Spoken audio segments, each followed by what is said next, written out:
दोस्तों, देव क्लास में आपका स्वागत है। तो बच्चों, आज आप लोगों को हम बताएंगे कि मात्रक तो सारा बता दिए हैं। एक मात्रक आपका छूटा हुआ है जिसको हम लोग पूरक मात्रक के नाम से जानते हैं कि पूरक मात्रक क्या होता है, पूरक मात्रक किसे कहते हैं। ठीक है, तो हम पूरक मात्रक के बारे में आप लोगों को बताएंगे दोस्तों। और पूरक मात्रक को आप डिफाइन कैसे करोगे, ठीक है। तो आप हेडिंग बना लीजिए यहाँ पर, पूरक मात्रक। क्या हेडिंग बनाओगे? पूरक मात्रक या पूरक राशियां भी इनको बोलते हैं। पूरक राशियां या पूरक मात्रक हेडिंग बना लो। सॉरी, पूरक राशियां या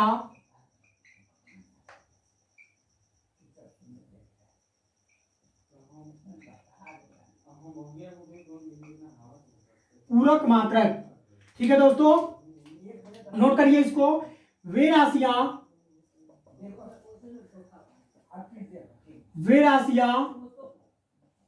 जो मूल राशियों को पूरा करती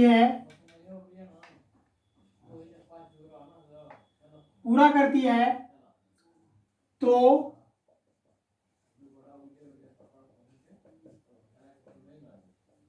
वे राशियां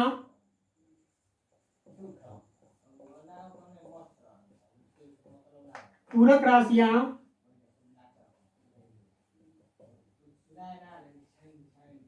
कहलाती हैं। ठीक है दोस्तों, वे राशियां जो मूल राशियों को पूरा करती है, वे राशियां जो मूल राशियों को पूरा करती हैं, वे राशियां क्या कहलाती है? पूरक राशियां कहलाती हैं। जैसे में आप लोग पढ़े होंगे दोस्तों, 7 राशियों के बारे में हम बता दिए हैं। लंबाई, द्रव्यमान, वेग, समय, ताप, ज्योति तीव्रता और विद्युत धारा के बारे में आप लोगों को हम बता दिए हैं दोस्तों। तो वो 7 आपकी मूल राशियां होती हैं और 2 पूरक राशियां होती हैं जिसको हम लोग क्या बोलते हैं? क्या बोलते हैं दोस्तों? कोण बोलते हैं। क्या बोलते हैं? कोण। और दूसरा होता है घन कोण। सपोज दैट, मान लिया जाए कि यहां से ये आपका इस टाइप से कुछ डिस्टेंस है, इस टाइप से कुछ डिस्टेंस है। तो ये बताइए भैया कि जब इस टाइप से कुछ डिस्टेंस है आपका, तो इसको हम किस मापन से नापेंगे? नाप पाएंगे? नहीं ना नाप पाएंगे। तो इसके लिए किसी ना किसी हम पटरी का व्यवस्था करेंगे। पटरी मतलब स्केल का व्यवस्था करेंगे, ठीक है ना। और उस स्केल से हम मापेंगे, ठीक है। तो इनके मध्य कुछ क्या हो रहा है? एंगल बन रहा है। क्या बन रहा है? एंगल बन रहा है, कोण बन रहा है दोस्तों, ठीक है ना। तब ये हो जाता है पहला आपका कोण और दूसरा होता है घन कोण, ठीक है ना। तो कोण का अगर हम मात्रक के बारे में बात करते हैं तो कोण का मात्रक क्या होता है? रेडियन होता है दोस्तों। और घन कोण का मात्रक क्या होता है? स्टेरेडियन होता है। स्टेरेडियन, यही होता है ना। कोण का मात्रक रेडियन हो गया और घन कोण का मात्रक स्टेरेडियन होता है। तो ये तो कोण के लिए हो गया, लेकिन अगर मान लिया जाए कोई शंकु दिया हुआ है, तो उस शंकु को हम कैसे उसका कोण निकालेंगे? ठीक है, मान लिया जाए कुछ इस टाइप से आपका फिगर दे दिया, कुछ इस टाइप से आपका फिगर दे दिया दोस्तों। तो ये इसको हम कैसे मापेंगे? ठीक है ना। तो ये जो एंगल बनाएगा यहां पर, वही आपका क्या कहलाएगा? घन कोण कहलाएगा, ठीक है दोस्तों। तो घन कोण का मात्रक क्या होता है? स्टेरेडियन होता है और कोण का मात्रक रेडियन होता है, ठीक है दोस्तों। तो आगे आप लोगों को कोण का फार्मूला क्या होता है? कोण का फार्मूला जो होता है वो होता है चाप बटा, क्या लिखते हैं? त्रिज्या लिखते हैं। चाप बटा त्रिज्या लिखते हैं। और घन कोण का जब फार्मूला नोट करते हैं तो घन कोण का क्या होता है दोस्तों? नोट करिएगा, क्षेत्रफल, क्षेत्रफल बटा में त्रिज्या होता है, ठीक है ना। क्षेत्रफल बटा में त्रिज्या होता है। तब ये हो गया आपका दोनों पूरक मात्रक। ठीक है, पूरक मात्रक क्या होता है, पूरक मात्रक की डिफिनेशन क्या होती है, ये आप लोगों को हम बता दिए दोस्तों। अब आप लोगों को हम बताएंगे आंकिक मान के बारे में कि आंकिक मान क्या होता है। तो इसको आप स्क्रीनशॉट कर लीजिए, या फिर आप नोट कर रहे हैं तो ठीक है, नहीं तो इसको स्क्रीनशॉट कर लीजिए। ठीक है दोस्तों, इसको स्क्रीनशॉट कर लीजिए। तो आंकिक मान के बारे में आप लोगों को बता दें तो आंकिक मान क्या होता है, किसी भी संख्या को जब हम मापते हैं तो उसमें बार बार आने वाले मानक जो राशि होती है वही आपका आंकिक मान कहलाता है। क्या कहलाता है, बार बार आने वाली राशियां ही क्या कहलाती है, आंकिक मान कहलाती है। तो इसको आप डिफाइन कैसे करोगे, डिफाइन कर लीजिए इसको कि आंकिक मान वह संख्या है, आंकिक मान वह संख्या है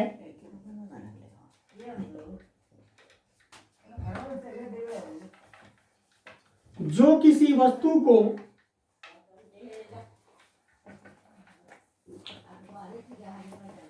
मापने के लिए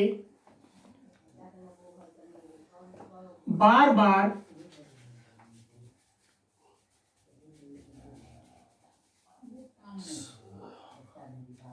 या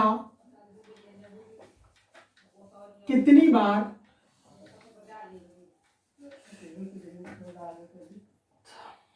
प्रयोग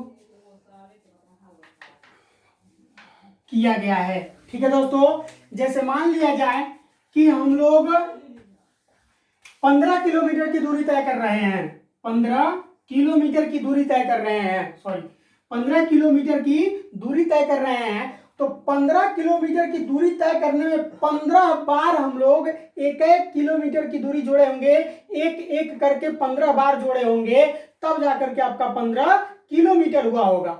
अगर मीटर के बारे में बात कर लेते हो तो उसको हम लोग 15,000 मीटर कहेंगे। ठीक है ना, 15,000 मीटर बराबर 15 किलोमीटर हो जाएगा। आप मल्टीप्लाई कर दीजिए किसी भी संख्या में, वो आपका मीटर से किलोमीटर से मीटर में बदल जाएगा या फिर किलोमीटर से मीटर। ठीक है, उसी तरह से अगर हम मान लीजिए कि 5 किलो गेहूं तोल रहे हैं तो 5 किलो गेहूं तोलने में हमें एक करके एक बाट 1 किलो का, दूसरा बाट 2 किलो का, दूसरा बाट भी 1 किलो का, तीसरा बाट 1 किलो का, मतलब 5 1 किलो का बाट हमको लेना होगा, तब जाकर के वो 5 किलो बनेगा। और उन 5 किलो के बराबर हम लोग केवल एक बाट भी बना सकते हैं। जरूरी नहीं है कि 5 किलो का 5 1 किलो का 5 बाट ही रख करके और हम लोग 5 किलो गेहूं तोलेंगे, नहीं। 5 किलो का एक बटखरा हम बना करके, बाट जिसको कहते हैं दोस्तों, हम लोग उस 5 किलो द्रव्यमान वाली गेहूं को आसानी से तौल सकते हैं केवल एक बाट का प्रयोग करके। उस बाट को हम लोग क्या कर देंगे, 5 किलो का कर देंगे। ठीक है दोस्तों, तो वो एक एक करके 5 बार आया होगा ना, वो द्रव्यमान जो है एक एक करके 5 बार आया होगा, तब जाकर के आपका 5 किलो गेहूं नापा गया। ठीक है, आपको अब हम ले चलते हैं थोड़ा सा एक फार्मूला इसका निकालेंगे हम। ठीक है दोस्तों, फार्मूला आइए देखते हैं कैसे निकलता है। इसको तुरंत नोट कर लीजिए, आप लोग नोट करिए। दोस्तों देखिए, आंकिक मान का फार्मूला ये होता है कि मापी जाने वाली भौतिक राशि का परिमाण, मापी जाने वाली भौतिक राशि का परिमाण जिसको हम लोग Q से प्रदर्शित करते हैं, और बटा में उस भौतिक राशि के मानक का परिमाण जिसको हम लोग बटा U करते हैं, U से प्रदर्शित करते हैं। ठीक है दोस्तों, तो ये N बराबर Q अपान क्या हो जाएगा, U हो जाएगा। ठीक है दोस्तों, Q अपान U हो जाएगा। आपको न्यूमेरिकल इस पर बताएंगे हम, ठीक है ना, अगले वीडियो में आप लोगों को न्यूमेरिकल भी हम बताएंगे इस पर, इस फार्मूले पर। थोड़ा सा यहाँ पर हम देखते हैं दोस्तों, अगर एकांक आ जाए तब के लिए क्या हो जाएगा, N directly proportional to 1 upon U होता है। आंकिक मान जो होता है उस भौतिक राशि के मानक मात्रक के अनुक्रमानुपाती हो जाता है। तो नोट कर लीजिए इसको कि भौतिक राशि के परिमाण का आंकिक मान, भौतिक राशि के परिमाण का आंकिक मान स्मॉल n उसके मानक मात्रक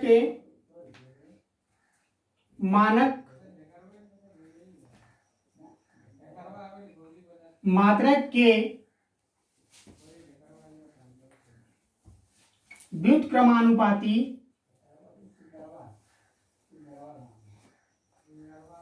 होता है। ठीक है दोस्तों, व्युत्क्रमानुपाती होता है, यानी कि n indirectly proportional to 1/u होता है। ठीक है दोस्तों, u होता है। तब देखिए, अगर इसको हम क्या कहें कि n indirectly proportional to 1/u कहेंगे, ठीक है ना, तो इस कंडीशन में आपका जो ये उस भौतिक राशि का जो मानक मात्रक होगा, मानक मात्रक का परिमाण जो होगा वो आंकिक मान के व्युत्क्रमानुपाती होता है। ठीक है, अब हम आगे बता रहे हैं आप लोगों को, संबंध आप लोगों को बताएंगे दोस्तों कि संबंध आप कैसे निकालोगे। तो लिख लीजिए, यदि किसी भौतिक राशि को, यदि किसी भौतिक राशि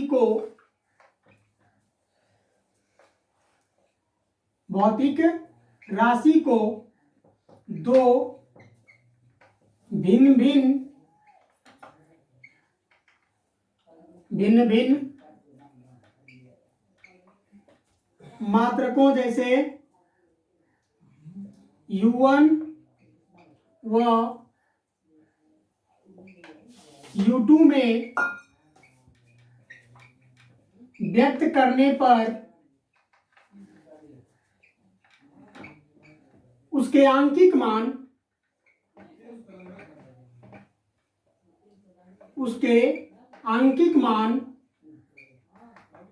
क्रमशः n1 व n2 हो, तब।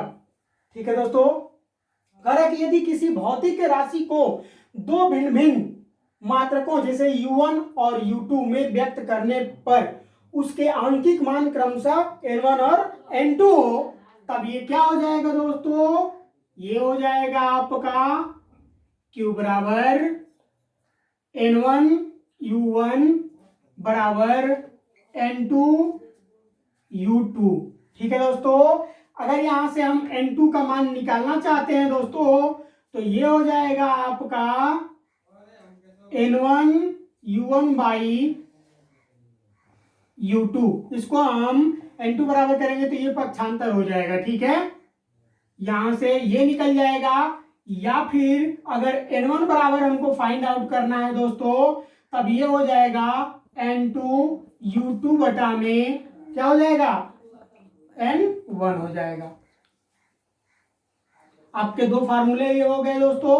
ठीक है दोस्तों, तो ये वीडियो अगर आपको पसंद आया हो तो इस वीडियो को लाइक करें तथा हमारे चैनल को सब्सक्राइब करें, ताकि हर बनाए वीडियो आप तक पहुंचता रहे। हम डेली क्लास आपका लेते हैं दोस्तों, चैप्टर वाइज हम पढ़ाते हैं आप लोगों को। ठीक है दोस्तों, और अधिक से अधिक दोस्तों में अपने इस वीडियो को शेयर करें, तथा हमारे वीडियो को अगर जो टॉपिक समझ में ना आए हमारे वीडियो में, तो आप हमारे कमेंट बॉक्स में कमेंट करके आप हमको सुझाव दें।